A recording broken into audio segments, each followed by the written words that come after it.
2026 FIFA বিশ্বকাপ নানা দিক থেকে অনন্য হতে চলেছে। অংশগ্রহণকারী দলের সংখ্যা বৃদ্ধি থেকে শুরু করে 3টি যৌথ আয়োজক দেশ।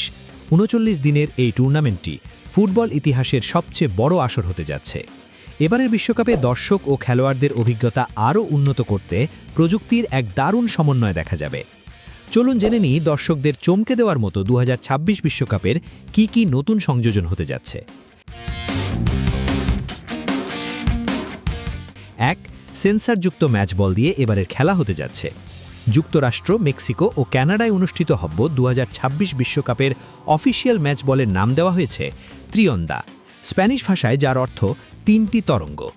এই অ্যাডিডাস বলটির ভেতরে একটি ছোট IMU সেন্সর চিপ বসানো আছে, যা বলের প্রতি মুহূর্তের গতিবিধি ট্র্যাক করতে পারে। এটি প্রতি সেকেন্ডে 500 বার ডেটা সংগ্রহ করে ও বলের ত্রিমাত্রিক গতিবিধি ও ত্বরণ পরিমাপ করে।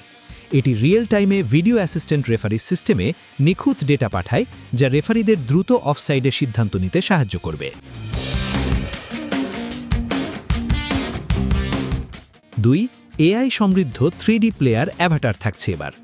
বিশ্বকাপে খেলোয়াড়দের ডিজিটাল স্ক্যান করে নিখুঁত 3D মডেল বা অ্যাভাটার তৈরি করা হবে। মাত্র 1 সেকেন্ডের এই স্ক্যানিং প্রক্রিয়ায় খেলোয়াড়দের শরীরের প্রতিটি অংশের নিখুঁত মাপ নেওয়া হবে।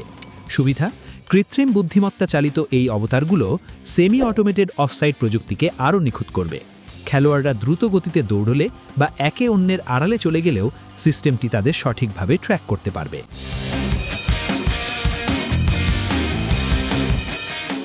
দর্শকদের জন্য এই 3D মডেলগুলো সরাসরি ব্রডকাস্টে ব্যবহার করা হবে, যাতে স্টেডিয়ামে থাকা ও টিভির সামনে বসা দর্শক অফসাইডের সিদ্ধান্তগুলো আরও বাস্তবমমিতভাবে দেখতে পান।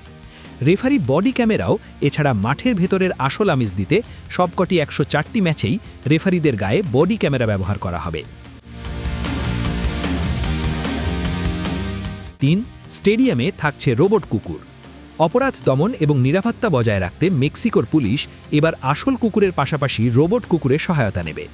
মন্টেনেগ্রো মেট্রো এলাকার গুয়াদালুপে সিটি কাউন্সিল প্রায় $1,45,000 মার্কিন মূল্যের এই 4 পায়ের রোবটগুলো সংগ্রহ করেছে। কাজ: যে কোনো ঝুঁকিপূর্ণ বা বিপজ্জনক এলাকায় এই রোবটগুলো প্রথমে প্রবেশ করবে এবং সেখান থেকে লাইভ ভিডিও ফুটেজ সরাসরি নিরাপত্তা বাহিনীর কাছে পাঠাবে। পুলিশের শারীরিক নিরাপত্তা নিশ্চিত করতে এবং প্রাথমিক হস্তক্ষেপে এই রোবটগুলো মাঠে কাজ করবে। 4. উন্নত সেমি অটোমেটেড অফসাইড প্রযুক্তি ম্যাচে কোনো ভুলই হতে দেবে না। লাইন্সম্যানদের দেরিতে অফসাইডের পতাকা তোলার জন্য যে সময় নষ্ট ও বিরক্তি তৈরি হতো, তা এবার অনেকটা কমে আসবে। ফিফা এবার আরও উন্নত সেমি অটোমেটেড অফসাইড প্রযুক্তি নিয়ে এসেছে। নতুনত্ব: আগে এই প্রযুক্তিটি কেবল তখনই কাজ করত যখন কোনো খেলোয়াড় 50 সেন্টিমিটারের বেশি অফসাইডে থাকতেন। এখন নতুন সংস্করণে মাত্র 10 সেন্টিমিটার অফসাইড হলেও এটি ধরে ফেলবে। এটি সরাসরি রেফারির ইয়ারপিসে রিয়েল টাইম অডিও অ্যালার্ট পাঠাবে। তবে এটি কেবল পজিশনাল অফসাইডের ক্ষেত্রেই কাজ করবে। কোনো খেলোয়াড় খেলায় বাধা সৃষ্টি করছেন কিনা বা খেলোয়াড়রা যদি মাটিতে পড়ে থাকেন বা খুব গাদাগাদি করে থাকেন, তাহলে এই প্রযুক্তি চূড়ান্ত সিদ্ধান্ত দিতে পারবে না। 5. নির্ধারিত হাইড্রেশন ব্রেক থাকছে এবার। খেলোয়াড়দের স্বাস্থ্যের কথা বিবেচনা করে ফিফা এবার প্রতিটি ম্যাচের 2 অর্ধে 3 মিনিট করে নির্ধারিত হাইড্রেশন ব্রেক বা পানির বিরতি বাধ্যতামূলক করেছে।